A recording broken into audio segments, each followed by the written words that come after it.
আচাৰ্য চাণক্যই কৈছে, জীৱনত সফলতা লাভ কৰিবলৈ হ'লে এই 7টা নিয়ম মানি চলিব লাগে। মানৱ জীৱনৰ সৈতে জড়িত বহু গুৰুত্বপূৰ্ণ কথা আচাৰ্য চাণক্যই চাণক্য নীতিত উল্লেখ কৰি থৈ গৈছে, যিসমূহ মানি চলিলে আমি আমাৰ জীৱনতো সফলতা লাভ কৰিব পাৰোঁ। জীৱনত সফল হ'বলৈ হ'লে এইসমূহ কথা মানি চলক। 1 নম্বৰতে সংকল্প আৰু উদ্দেশ্য। সফলতা চিৰি বগাবলৈ হ'লে সদায় এটা স্পষ্ট আৰু দৃঢ় সংকল্প থকাটো উচিত। চাণক্যৰ মতে উদ্দেশ্য অবিহনে যিকোনো কামত সফলতা অৰ্জন কৰাটো খুবেই কঠিন। এক দৃঢ় পৰিকল্পনা আৰু স্পষ্ট লক্ষ্য অবিহনে জীৱনত সফলতা লাভ কৰাটো কঠিন।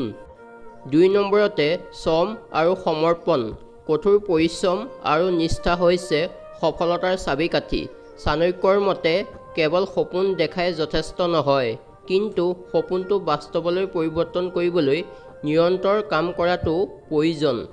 3 নম্বৰতে জ্ঞান আৰু শিক্ষা। চাণক্যই বিশ্বাস কৰিছিল যে জ্ঞান হৈছে আটাইতকৈ ডাঙৰ সম্পদ। এজন ব্যক্তিয়ে সদায় নিজৰ সামৰ্থ্য বঢ়াবলৈ আৰু নিজৰ জ্ঞান বঢ়াবলৈ নিৰন্তৰ প্ৰচেষ্টা কৰা উচিত। শিক্ষা আৰু প্ৰশিক্ষণৰ দ্বাৰা যিকোনো ব্যক্তিয়ে নিজৰ অৱস্থা সলনি কৰিব পাৰে, নিজৰ জীৱনক এটি নতুন দিশ প্ৰদান কৰিব পাৰে, লগতে প্ৰতিটো কামতেই সফলতা অৰ্জন কৰিব পাৰে। 4 নম্বৰতে সঠিক পথ প্ৰদৰ্শন আৰু পৰামৰ্শ। সফলতাৰ বাবে সঠিক পথ নিৰ্দেশনা আৰু পৰামৰ্শ লোৱাটো আৱশ্যকীয়। চাণক্যৰ মতে সঠিক গুৰু বা পৰামৰ্শদাতাৰ সহায়ত আপুনি আপোনাৰ লক্ষ্যৰ দিশত সঠিকভাৱে আগবাঢ়ি যাব পাৰে। 5 নম্বৰতে ধৈৰ্য আৰু আত্মবিশ্বাস। সফলতাৰ বাবে সময় লাগে, যাৰ বাবে ধৈৰ্য আৰু আত্মবিশ্বাসৰ প্ৰয়োজন হয়। চাণক্য নীতিৰ মতে বিফলতাক ভয় কৰিব নালাগে, সেইবোৰক শিকাৰ সুযোগ হিচাপে লোৱা উচিত। 6 নম্বৰতে সময়ৰ সদ্ব্যৱহাৰ। সময়ৰ সঠিক ব্যৱহাৰ আৰু ব্যৱস্থাপনা হৈছে সফলতাৰ দিশত মূল পদক্ষেপ।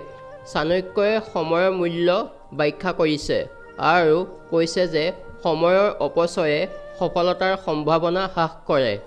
7 নম্বৰতে নৈতিকতা আৰু সততা। চাণক্যই নৈতিকতা আৰু সততাক গুৰুত্বপূৰ্ণ বুলিও বৰ্ণনা কৰিছে। এজন সফল ব্যক্তিয়ে তেওঁৰ নীতি আৰু নৈতিক মূল্যবোধৰ প্ৰতি সততা অৱলম্বন কৰাটো উচিত, যাতে দীঘলীয়া সময় ধৰি সফলতা অৰ্জন কৰিব পাৰে। ধন্যবাদ।